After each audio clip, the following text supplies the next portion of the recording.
Bon, nickel. Alors, vous avez deux verres qui vous ont été servis. Et donc, on travaille en parallèle puisque nous allons parler d'un seul et unique cépage qui est le cépage Corvina. Voilà, je vous le présente. On s'est interrompu donc à Soave en parlant donc, du blanc de Roméo et Juliette. Ben, ça, c'est le rouge. D'accord? OK. Donc, la Corvina, qui est un cépage ancien, donc là, véritablement, et qui a énormément de déviations, mais aussi d'accompagnateurs dans le vignoble. Donc, c'est pour ça que, sous votre cahier, la partie encépagement liée à la Corvina est accompagnée par toute une liste de cépages mineurs, puisqu'ils se trouvent coplantés dans les vieilles vignes. Et il n'y en a pas l'un sans les autres. Donc, lorsqu'on vous dit les vins sont issus de Corvina, c'est une forme de raccourci très rapide pour vous dire que la Corvina reste le cépage majoritaire de la plupart de ces vins, mais qu'en vérité, l'appellation laisse une fenêtre assez large pour tous ces cépages autochtones coplantés, certains issus de mutations de Corvina, comme par exemple il Corvinone. On est en italien, c'est un suffixe pour agrandir, pour dire plus grand. Donc, quand je dis one, ça signifie plus grand, et normalement, ça se réfère à la taille des baies. Mais Corvina et Corvinone font partie d'une même famille génétique. En revanche, on a plein d'autres variétés qui n'ont vraiment rien à voir, comme l'Oseletta, par exemple, qui a des graines toutes petites et très sucrées que les oiseaux adorent. C'est pour ça l'Oseletta. Mais aussi la Negrara, la Molinara, donc énormément de cépages autochtones, des vignes très anciennes, très souvent, et coplantées, qui me permettent aussi d'insérer la rubrique taille de la vigne, puisque un peu moins sur les régions dans lesquelles on a un tout petit peu sévi jusqu'à là, mais il y a une chose qui est très importante, c'est les tailles traditionnelles, que pour l'Italie septentrionale, on fait affaire avec une treille haute. Donc, ce qu'on appelle une pergola, qui prend des nuances selon la région dans laquelle nous sommes, mais dès l'Adige, mais un peu moins, on est face au l'Adige, mais dès qu'on dévale sur la Vénétie et puis par la suite, dès qu'on se déplace sur la Valtellina, le Trentin, la Vallée d'Aoste, on a donc ces treilles hautes qui sont donc en mesure de former une surface foliaire horizontale qui a plusieurs effets. La première, c'est d'avoir une canopée extrêmement bien exposée, mais aussi de permettre aux grappes de se développer sous cette canopée, presque en protection des rayons du soleil, mais surtout exposées à la ventilation. On a dit qu'on avait le lac de Garde qui apportait brouillard, chose qui fait qu'effectivement la pergola véronèse est une taille traditionnelle qu'on trouve encore. Quelle est la problématique de la plupart des tailles traditionnelles? Qu'elles sont nées lorsqu'on n'avait pas le souci de la mécanisation, puisque dès que vous faites votre vigne en taille traditionnelle, soit-elle un gobelet, soit-elle une treille haute ou toute autre forme de taille traditionnelle des plus disparates, puisque dans le monde de taille traditionnelle bizarre, on en a énormément, ben, vous mettez une croix très forte sur la mécanisation. On est bien d'accord? Dès que vous êtes sur une canopée à l'horizontale et vous devez passer en dessus, c'est fini. Là, manuel. Donc oui, les vieilles vignes ont encore une pergola véronèse. Certains vignerons, un peu comme celui dont vous goûterez le Valpolicella, ont quand même choisi une pergola véronèse en bras oblique, donc pas forcément aussi horizontal, mais plutôt en couloir sur lequel on peut au moins marcher dessus et puis travailler avec des petits engins. Certainement pas des tracteurs, certainement pas des enjambeurs, mais au moins des motocultivateurs, des engins plus légers, de façon à faciliter un tout petit peu ça. Mais techniquement, l'idée d'exposer ces grappes à l'air et de les protéger du soleil est quelque chose qui revient. Merci aussi, le réchauffement climatique, sur lequel on revient sur des situations qui peuvent être parfois trop ensoleillé, affaire à suivre. Donc ça c'est deux expressions donc, du même cépage qui pour moi donc est le cépage qui va un tout petit peu incarner donc, la Valpolicella dans son intégralité, en sachant que l'expression des vins de la Valpolicella est une expression complexe. D'ailleurs, ça suffit de regarder les verres pour y comprendre quelque chose. Ça suffit juste de regarder les nuances chromatiques pour comprendre qu'on est vraiment sur un 180 degrés. On a dans un verre quelque chose d'extrêmement pâle et dans l'autre quelque chose d'extrêmement coloré. Donc deux vinifications qui n'ont rien à voir les unes aux autres. Et malgré tout, il s'agit toujours d'une expression du même cépage. Donc ça, c'est l'une des choses qui m'intéressait. La Corvina, qui a incarné un vin à succès pendant très longtemps, reste aujourd'hui vraiment un tout petit phénomène.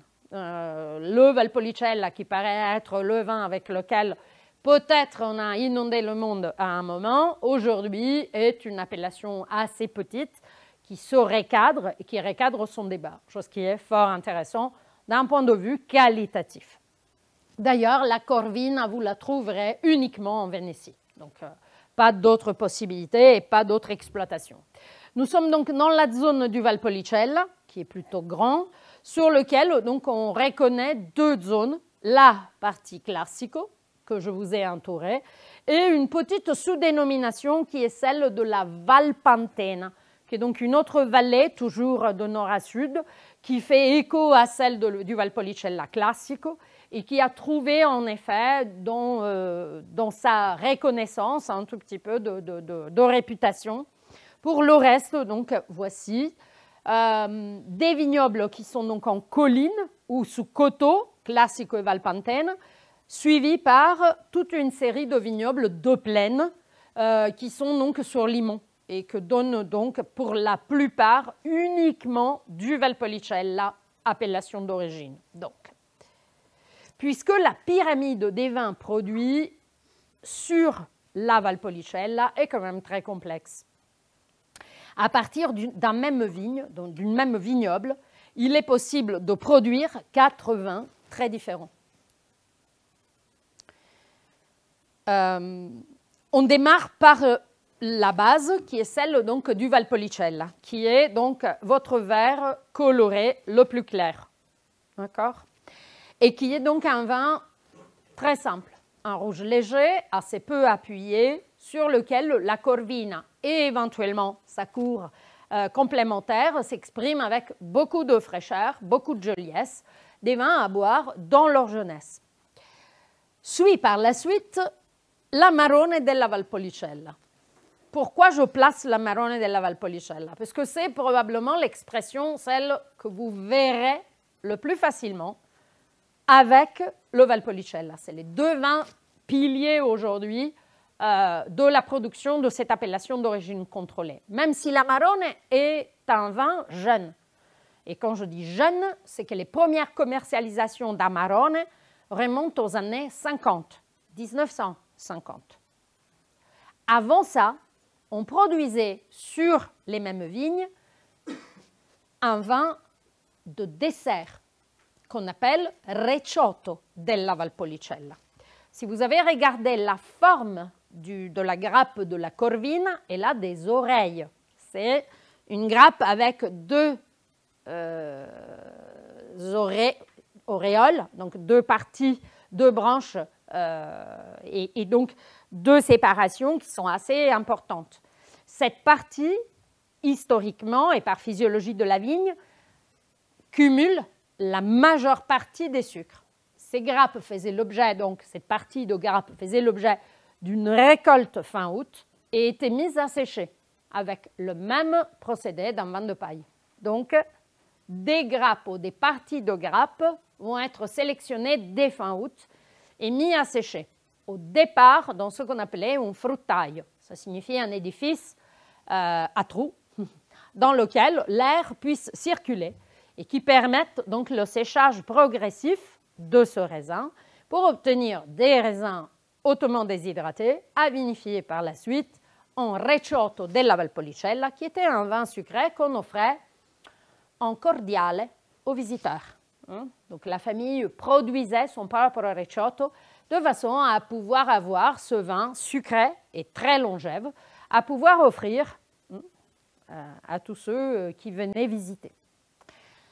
Dans les années 40, on a commencé à faire des essais de plus en plus poussés sur des fermentations alcooliques complètes sur des recioto della Valpolicella, qui techniquement étaient appelés recioto amaro. Amaro, ça signifie amer, sans plus de sucre. Et cette chose a eu des essais progressifs qui ont mené donc à l'introduction sur le marché donc, de ce fameux Amarone. L'histoire raconte, toujours on a des histoires, que l'énologue de la cave de Fumane, en goûtant l'une de ces barriques, l'un de ces tonneaux qui était arrivé à consommer tous ces sucres, s'était exclamé « Mais ceci n'est pas un recioto amer, il est un Amarone ». On est toujours ce côté grand, ce côté bon. Et de là, donc, Amarone comme nom, qui a totalement pris la place de la version sucrée recioto. Très peu de domaines continuent encore aujourd'hui à produire du recioto comme vin sucré. D'accord ?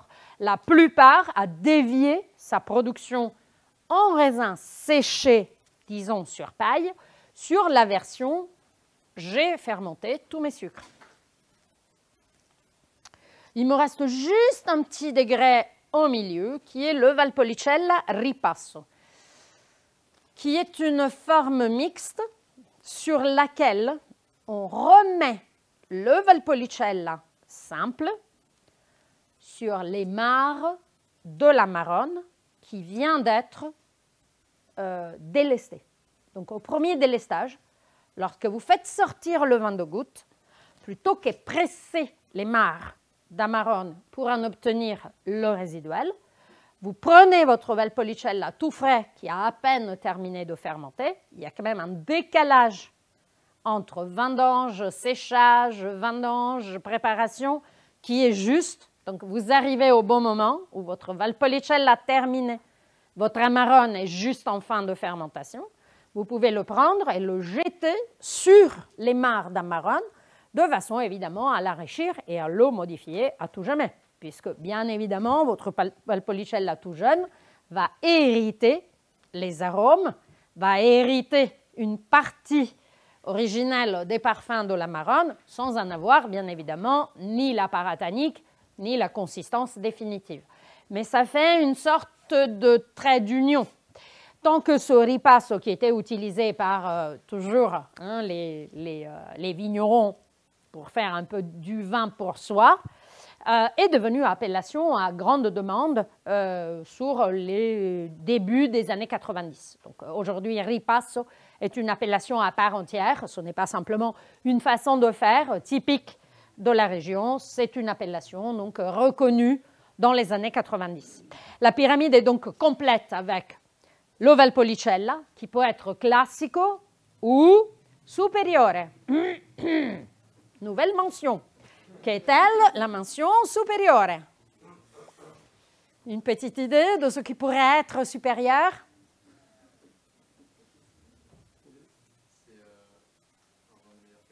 Oui.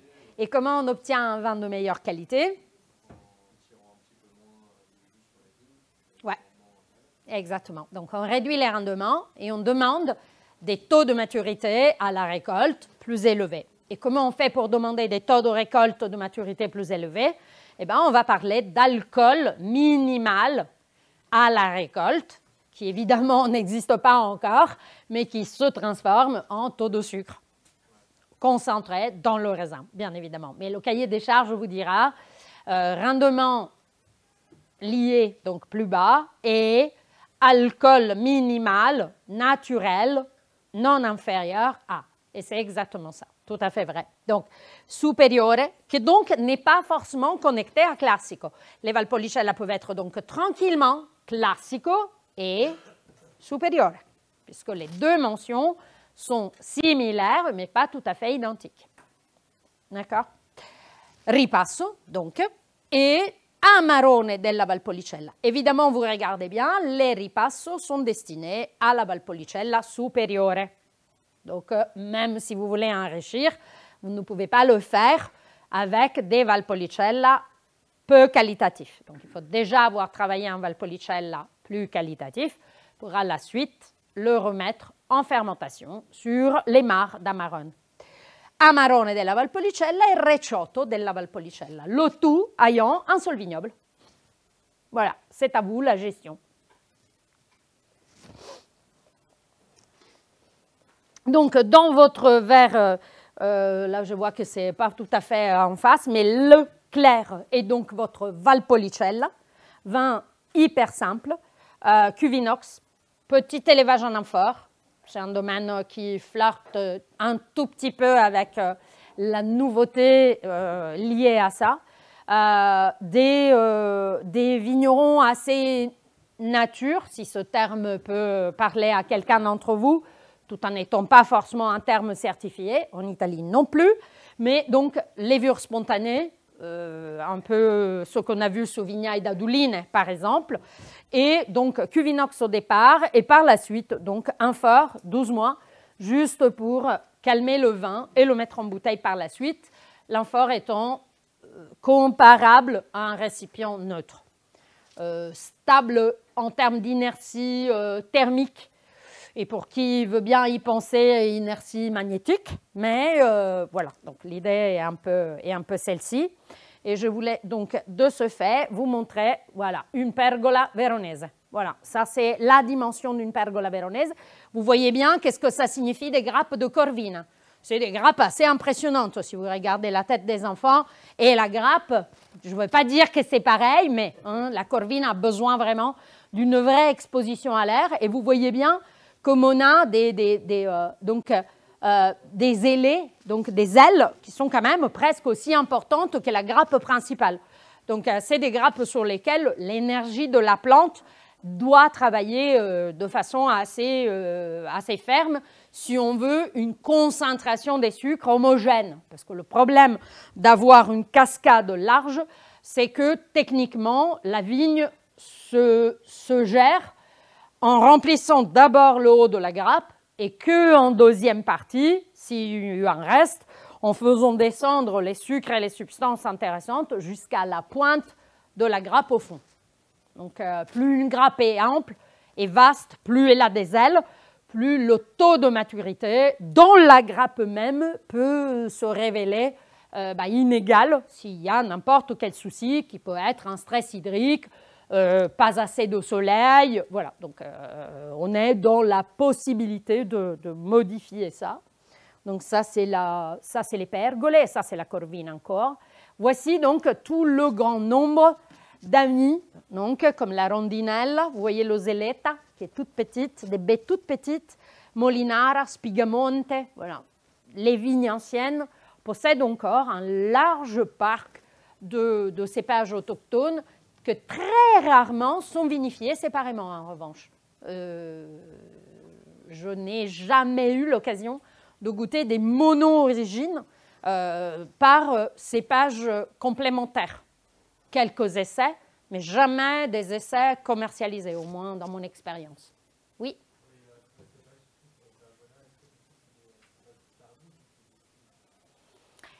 C'est une belle question, ça. C'était une question que je me suis posée moi-même lorsqu'on parle de vignes coplantées. Et pour moi, l'exemple le plus classique était le Portugal. Donc, je me suis longuement questionnée et j'ai beaucoup parlé avec ces vignerons qui avaient une grosse habitude aux vignes coplantées. Et c'est vrai que même si les vignes n'ont pas exactement le même comportement, le côté multiracial et la vie commune fait que les différences, même en termes de floraison, nouaison et donc récolte, vont en vérité s'estomper légèrement.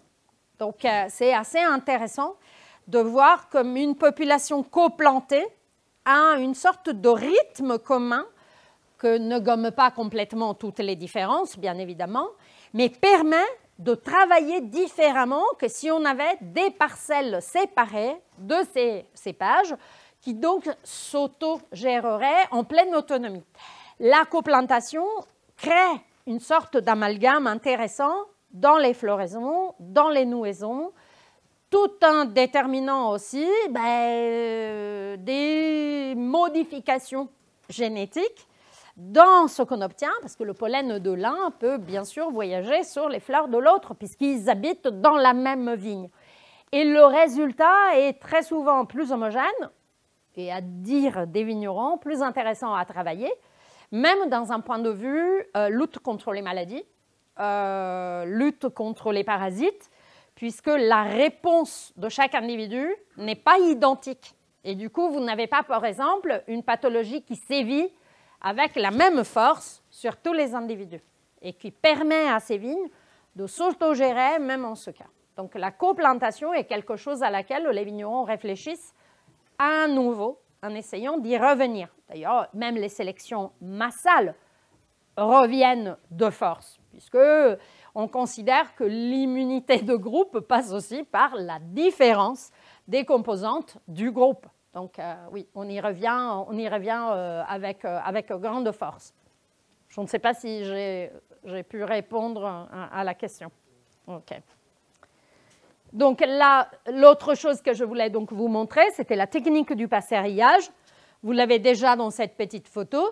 Le passerillage dure de 4-6 semaines à 3 mois, donc selon le choix de chaque vigneron et le produit qu'on veut obtenir, bien évidemment.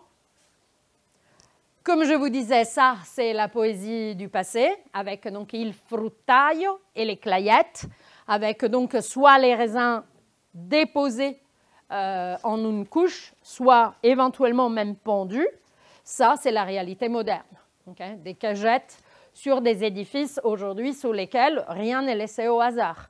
Ventilation, température, humidité, ça c'est véritablement les temps d'aujourd'hui. La plupart des domaines, même les plus qualitatifs, travaillent en effet en sélectionnant véritablement des raisins de qualité sur lesquels ils contrôlent l'appaciment vraiment de façon très précise. C'est vrai, on perd un peu de poésie, mais on gagne en qualité. Chose qui a fait que l'une des manœuvres nécessaires de l'appellation a été celle d'arrêter la première vendange, ça veut dire celle qui sélectionne les vignes pour la marronne, à 50% de chaque parcelle. Puisque je ne veux pas dire que tout contrôler rend la vie plus simple et que c'est plus lucratif de produire de la marronne, mais c'était un peu ce à quoi on assistait, c'était que la quantité de Valpolicella diminuait à faveur d'une quantité d'amarone grandissant, et par peur que la qualité de l'amarone soit mise en question, l'appellation a arrêté à 50% la quantité de raisins maximale qu'on peut récolter fin août pour pouvoir mettre ces raisins à sécher pour produire soit de l'amarone, soit du recioto.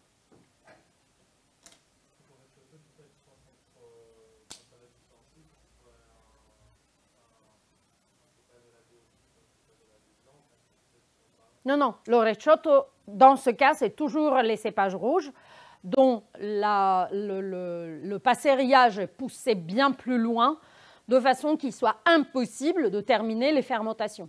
Et du coup, obtenir un rouge sucré, avec des sucres importants. Nous parlons de résiduels qui dépassent les 100 grammes, mais facilement. Donc,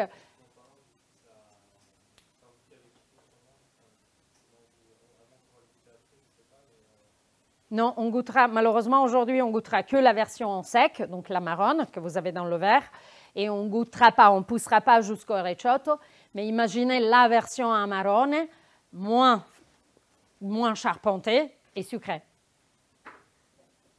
Mais non fortifiée, toujours. Puisque la plupart des rouges sucrés auxquels vous avez l'habitude sont fortifiés. Autant que pas dans le cas des rouges sucrés italiens. Il y en a encore quelques-uns, ce sont des résistants, mais voilà. On est un public qui n'est plus aussi bec sucré qu'on l'a été. Et toutes ces versions très sucrées sont en train de disparaître pour laisser place à des versions en sec. Ce qui est intéressant de l'Italie, c'est de préserver ce type de vinification en faisant un produit moderne, qui est celui donc de l'Amarone.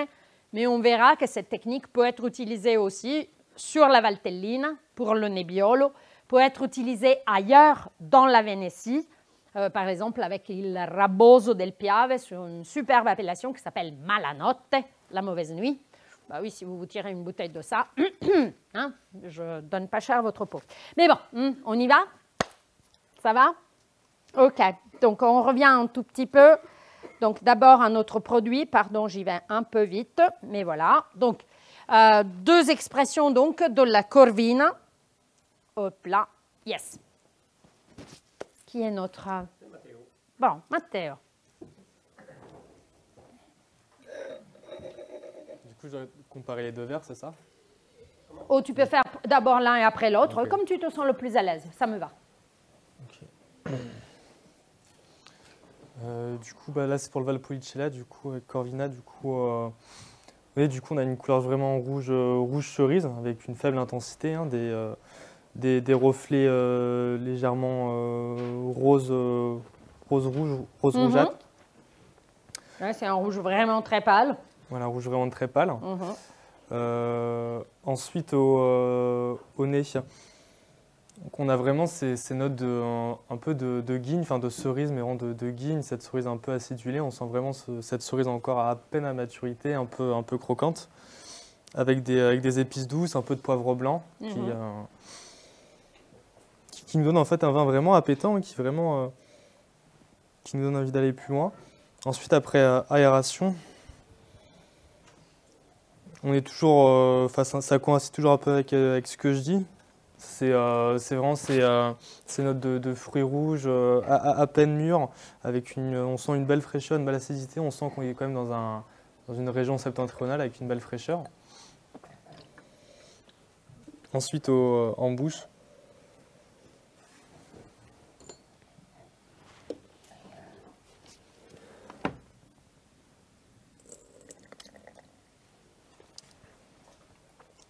Donc c'est net, c'est franc, ça coïncide toujours avec le nez qu'on a ressenti avant.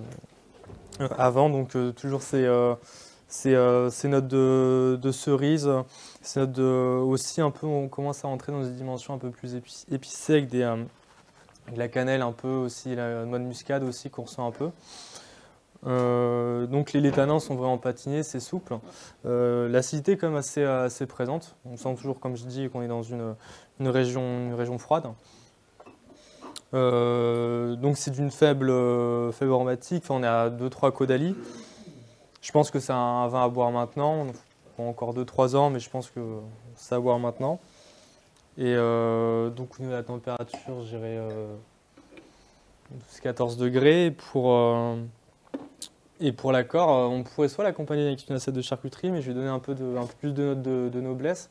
On pourrait le voir par exemple, c'est pas un plat qu'on accorde souvent avec ce genre de vin, mais moi j'aurais bien un foie de canard en fait façon opéra, en fait, avec des couches de pain d'épices, avec des rouleaux de tagliatelle de betterave, avec une gelée de betterave et une sauce réglissée.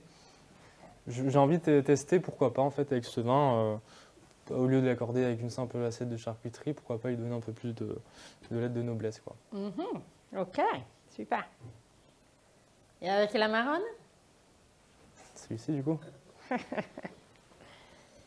que vous y êtes allé lourd, hein, sur la Cormévin.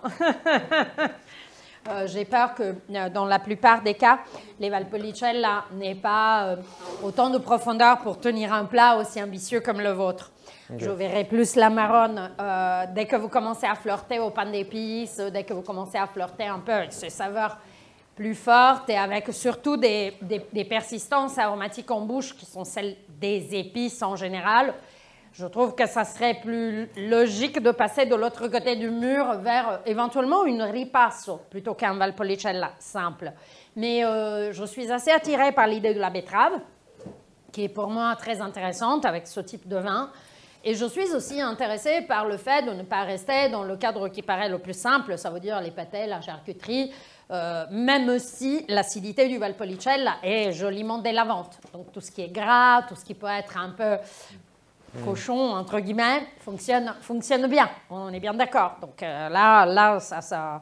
Mais on peut aller chercher autre fortune, là où, par exemple, on n'a pas besoin de tanins. Et on pourrait devenir aventureux avec du poisson, par exemple. Okay. Avec des poissons qui se plaisent, par exemple, sur le vin rouge, tel que le roget, le thon, mais aussi tout ce qui est calamar, supion, sèche et toute autre merveille marine et maritime. Ok, Amarone, dai.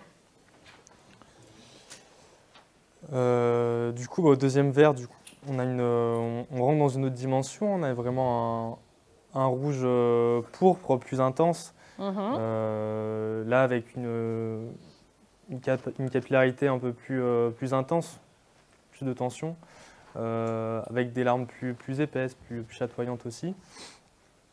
Une belle limpidité, il est fluide. Ensuite, au nez, là, on rentre plus dans les notes de fruits noirs, vraiment avec ces notes de mûre, de cassis, mais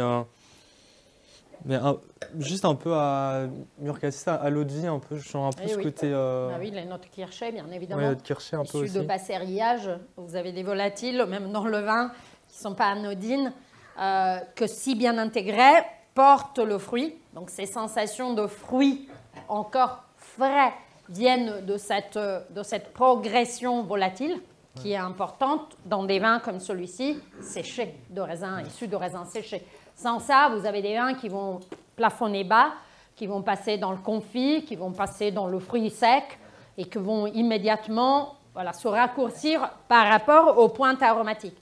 Autant que la volatile bien dosée porte toujours ces sensations de fraîcheur que vous reconnaissez en revanche comme des notes cerises un peu kirschées, des fruits un peu à l'eau de vie, bien sûr. Il y a aussi des notes un peu florales aussi. Et là, après aération, du coup, on a ces notes de peau séchée un peu, aussi avec la violette juste séchée. Mais aussi des arômes un peu de vénaison aussi, un peu avec des arômes de gibier, enfin vraiment le sang de viande. Et les arômes un peu aussi vanillés, peut-être un élevage en fût, peut-être, un passage en fût. Obligatoire. Ici, on est vraiment sur des vinifications complexes et élevage, bien évidemment. En fût, donc ce côté un peu vanillé, ensuite un peu cuir aussi. Et un peu tabac blanc. Ensuite, en bouche.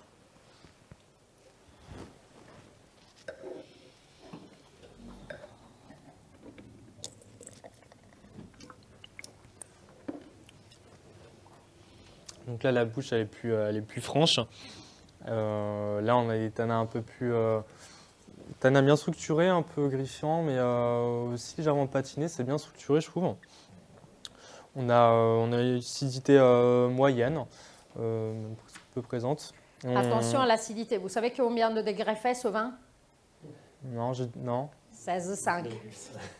Ah ouais? Ça veut dire qu'ici, tanin et acidité sont totalement asservis à cette charpente. Et donc, oui, l'ensemble est assez bien équilibré pour paraître beaucoup moins prononcé de ce qui ne l'est pas en réalité. Ça veut dire qu'acidité et tanin tiennent tête à 16,5 d'alcool qui ne se sentent pas réellement autant que tels. Donc, l'un est un peu au service de l'autre, chose qui fait un ensemble assez équilibré, mais de toute puissance. Oui, okay. Donc, on a changé complètement de registre par rapport. Donc, les acidités restent élevées et les tenants sont quand même là, mais totalement couverts et molletonnés par cette densité qui est donnée par l'alcool et aussi par un minima de sucre non fermenté, puisque le passerillage développe des sucres non fermentescibles qu'on appelle pentoses, mais que vous sentez en bouche et que vous pouvez mesurer. Les Amarones ont très souvent un minima. Là, par exemple, vous avez 4,5 grammes, qui est le dosage d'un champagne extra brut, juste pour... Donc, il y a quand même aussi une patine de salive dense. D'ailleurs, je vous invite à écraser votre bouche une fois terminée la dégustation pour avoir votre salive qui, pour une fois, est légèrement collante et légèrement plus dense que celle que vous avez d'habitude.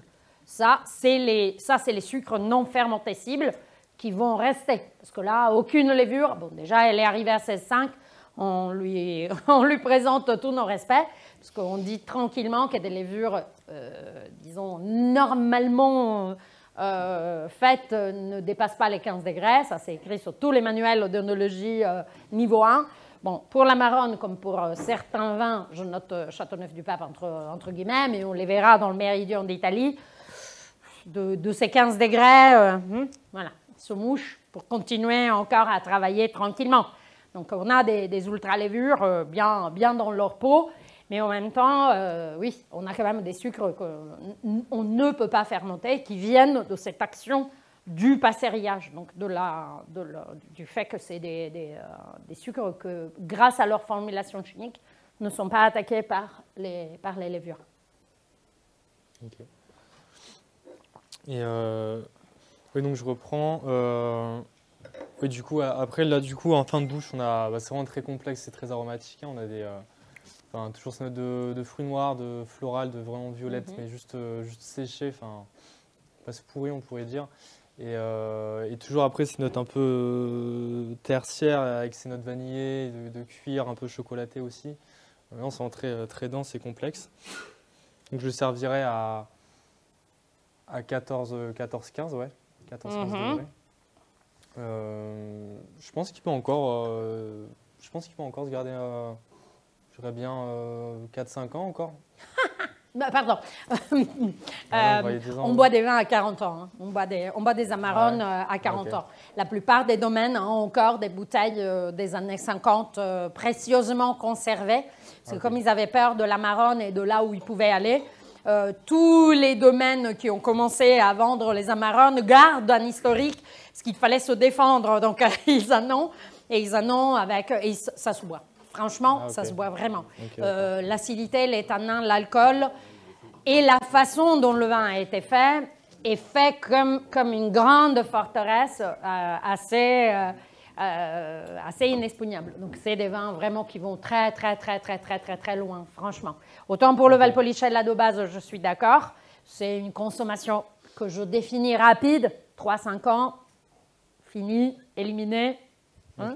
Autant les Amarones, non, si vous en reste quelques bouteilles qui a plus de 5 ans et vous voulez vous en défaire, vous m'appelez. Ok, d'accord. Donc, votre plat que vous avez évoqué pour le Valpolicella, moi, je le vois très bien avec ça. Ce côté, oui, panne d'épices, ce côté joliment présent. Ça, pour moi, ça fonctionne très, très bien avec un ripasso. Si vous voulez rester bas en budget, ou un Amarone, si on a les moyens. Ok. Ouais, moi, je voyais un plat de gibier. Moi, c'est une grousse. Donc, c'est un oiseau galliacé qui vient d'Écosse et il serait cuit à l'étouffer pour qu'ils soient un peu plus fondants. Et je verrais bien avec ça une raviole de café avec une sauce réglissée et une poudre de cacao. Enfin, vraiment, ça me plaît beaucoup. Oui, ça me plaît beaucoup de rentrer chez les épices plein pot. Ça peut tranquillement. Réglisse, café, cacao et toute autre aménité. Je trouve que la Marone commence à avoir aussi sa place avec des plats un peu traditionnels comme le lièvre à la royale. Ces petites choses-là, cette rencontre France-Italie, je trouve a tout son sens, en effet, sur ces sauces réduites, sans jus, cacao et toute autre beauté épicée fonctionne très, très bien. Okay. Merci, Matteo. D'autres suggestions? D'autres observations? C'est votre premier Amarone? Oui? Et? Non, mais moi j'avais pensé à un plat aussi que j'ai à la carte. Alors je sais pas ce que ça pourrait être commandé avec du gibier. C'est un chevreuil, un dos de chevreuil confit au baie rose. Avec un confit de chou rouge au vin et châtaigne, cube de châtaigne, confiture de cerise noire et une sauce grand vinaigre pour un peu d'épices. La seule chose qu'à chaque fois le chou rouge m'évoque, alors moi j'ai mes petits mécanismes de défense qui se mettent en action, c'est que très souvent le chou est déglacé au vinaigre.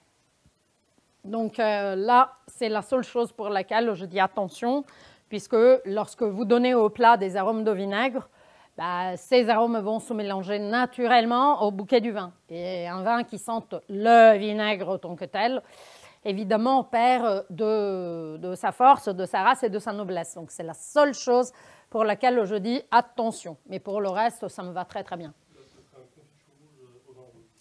Ouais, ça me va. Il n'y a pas de problème. Quitte à sacrifier une larme d'Amarone. Comme disait Bria Savarin, faisons de la cuisine avec le vin qu'on boit. Pas vraiment. Vaut mieux ouvrir un ripasso vu le prix. Mais c'est bien de rester sur la même famille aromatique, sans problème.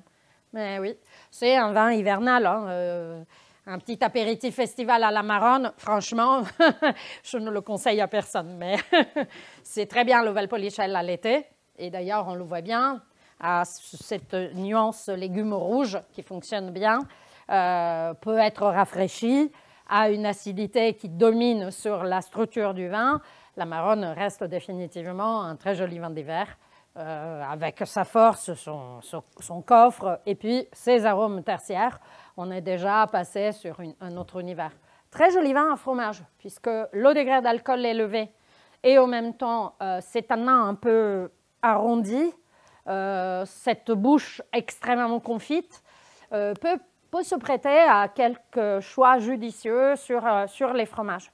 On a le fameux choix à l'anglaise qui est ceux des fromages bleus avec des vins rouges sucrés, Porto notamment, qui est de moins en moins accepté par les clients d'un restaurant. L'Amarone devient une sorte d'escamotage puisque vous restez dans l'environnement des vins secs, tout en proposant un accord d'opposition qui autrement serait compliqué à réaliser sans tomber dans les sucres. Donc ça, c'est aussi quelque chose qui peut fonctionner. Pour l'Amarone, lorsqu'il est fermenté fermenté avec les jus de mou, en fait, il gagne aussi du potentiel alcoolique. Il récupère les sucres. Alors, vous avez un raisin sec sur lequel vous travaillez comme si vous faisiez du rouge. Donc, vous allez macérer. Vous allez macérer dans un liquide qui va développer entre 15 et 16,5 d'alcool. Donc, vous allez extraire tout ce que vous avez en termes d'extraction. C'est pour ça que même l'héritage tannique est différent par rapport à celui d'un Valpolicella, sur lequel les jours de macération sont moindres. Est-ce qu'il gagne en potentiel alcoolique en degré? Il récupère des sucres, des résidus des bourgs? Ah ben le ripasso alors, on parle du ripasso, bien évidemment oui.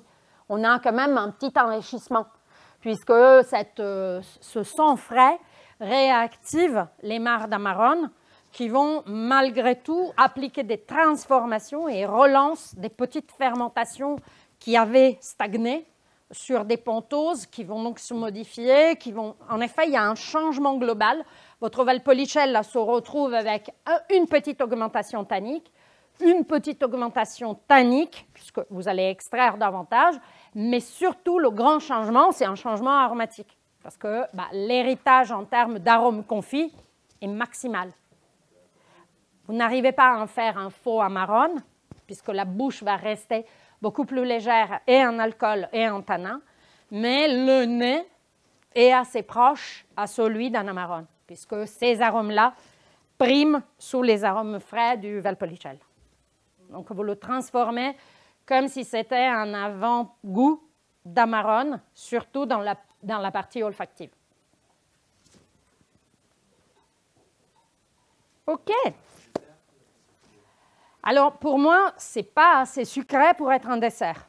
Et donc, je possède la version sucrée qui donc ouvre les portes à tous les desserts chocolatés, ouvre les portes à tout ce qui est.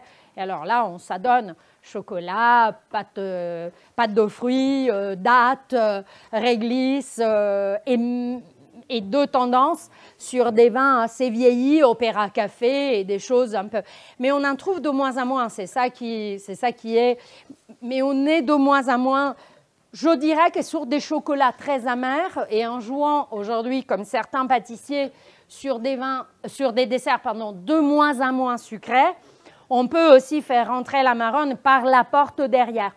Mais le pâtissier doit jouer le jeu parce que si vous le mettez sur un dessert classique, moelleux au chocolat, fruits rouges, qui est donc le truc le plus classique, il est trop sec pour qu'il puisse véritablement s'exprimer aromatiquement de façon cohérente. Les amers arrivent immédiatement.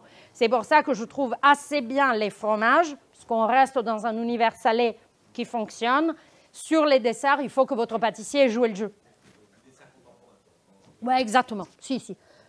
Mais aussi sur des chocolats, simplement, à taux de cacao supérieur à 75%. Voilà, alors ça fonctionne.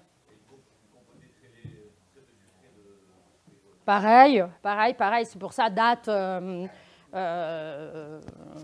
ou pâte de fruits, mais alors sur lesquels on est resté vraiment très modéré en termes de... On joue sur le sucré salé, on peut jouer, voilà, sur... c'est vrai que l'amarone tel qu'il est maintenant n'est pas encore apte aux cuisines d'ailleurs, puisqu'il est trop cerise, trop fruité, trop... Donc, tout ce qui est fermentation, umami, je ne le vois pas encore en mesure d'accepter ce type d'exercice. Mais plus vieux, alors plus vieux, il y a deux expériences qui sont très intéressantes. La première est une très belle dégustation à l'aveugle avec les côtes rôties. Des côtes rôties de plus de 15 ans et des amarantes de plus de 15 ans. En faire la différence devient de plus en plus complexe. Et on a des pièges majeurs, chose qui a été pour moi une des dégustations peut-être les plus riches et les plus intéressantes de ma vie. Parce que franchement, c'est comme s'il pointait vers une sorte de point de fuite commune. Vous savez, dans la perspective, vous partez des deux côtés opposés et puis le point de fuite est le même. Et franchement, c'est une des dégustations qui a signé un tout petit peu ma vie de dégustatrice parce que ça a été très étonnante. Et ça, donc, c'est quand même fort chouette. L'autre, c'est de goûter des choses très vieilles en amarone, plus oxydatives, et de partir vers des cuisines alors à haute fermentation. Donc là, c'est l'autre chose un peu particulière, d'aller sur des sauces XO, sur des sauces soja extrêmement denses, sésame torréfié, sur ces choses un peu particulières, sur lesquelles les vins ont de la difficulté, parce que l'umami endurcit n'importe quel vin normalement constitué. Donc, c'est les deux grandes expériences liées, pour moi, à l'amarone. La convergence c'est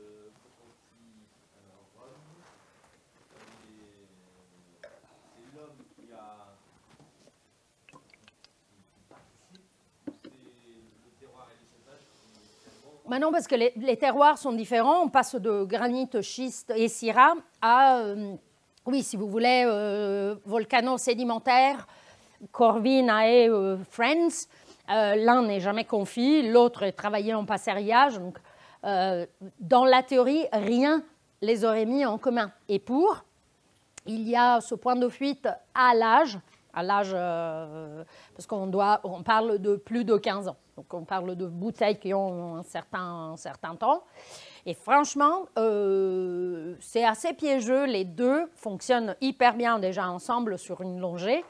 Et reconnaître qui est qui, parfois, pas tout à fait d'une évidence biblique. Donc, c'est extrêmement intéressant d'arriver comme ça à retrouver des points communs en dégustation, donc simplement un verre à l'aveugle, qui sont très jolis.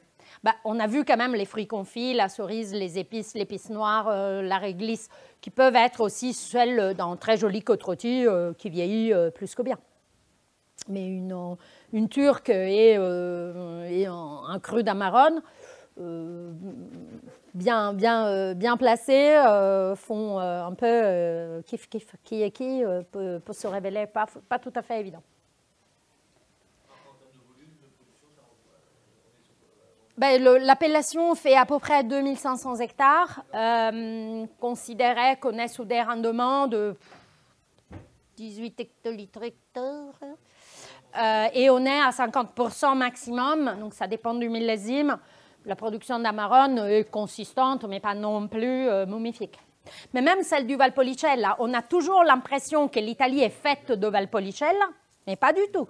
Quantitativement, ce n'est pas une des appellations les plus momifiques. Chianti reste encore largement produit et assez grosse, même en termes numériques.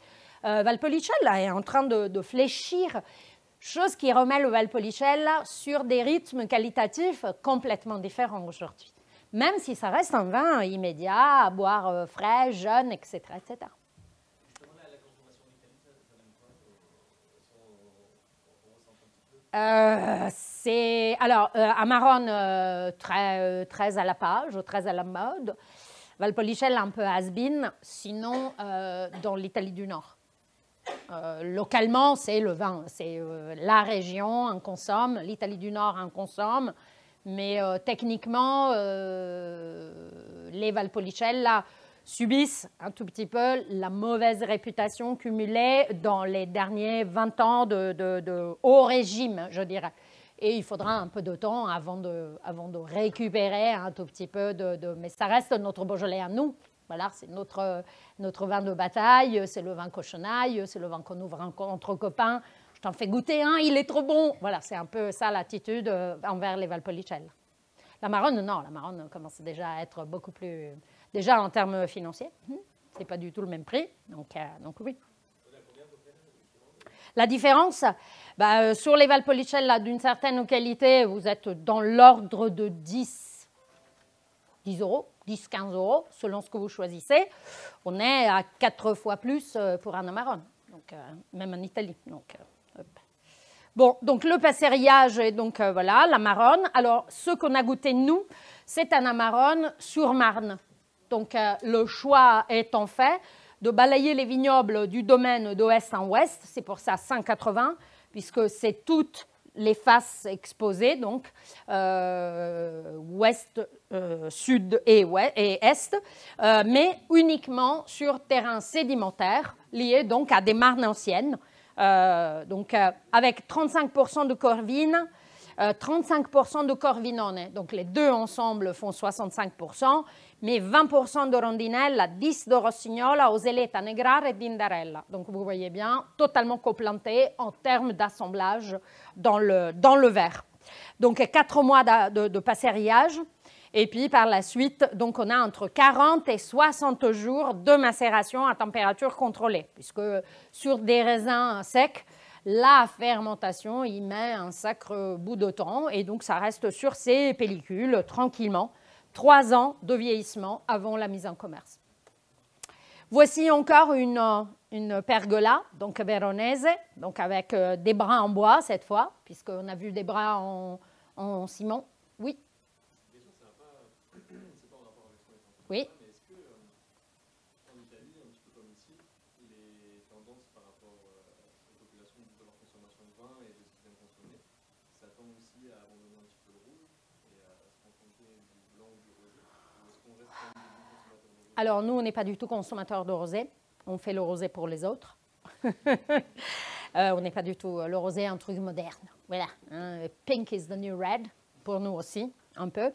Donc, quand on veut se la jouer un peu, donc on boit du rosé, mais ce n'est pas du tout traditionnel. On a une consommation de blanc qui est renforcée par l'arrivée des vins oranges, ça sans doute. Donc, on y revient. On a un climat et une bonne partie de l'Italie que l'été préfère consommer du blanc plutôt que du rouge, pour des questions merement liées à la température et à la vie estivale. On reste un pays de rouge, mine de rien, en revanche, en termes de consommation. Mais oui, on est dans le trend, pas de sucre, une petite remontée des blancs. Pour nous, endémique, le phénomène endémique est lié énormément au vin orange. Toutes ces phalanges nature qui vont bien. J'avais 2 mains? Non? Non. OK, alors c'était fausse. OK, voici le début de séchage. Donc vous voyez comme les raisins, lentement mais fermement, perdent de volume. Donc la récolte est précoce puisque la récolte ferme le taux d'acidité. C'est pour ça qu'on ne fait pas de passérillage sur souche, puisqu'on ne veut pas perdre l'acidité. C'est la raison pour laquelle les raisins destinés à passérillage sont récoltés en premier passage en vendange, puisque toute l'acidité possible, il me la faut et je veux la garder, même plus, la concentrer. C'est pour ça que la première vendange se fait pour la sélection à mettre à sécher. Et voici à peu près voilà, le stade, un stade toujours de séchage.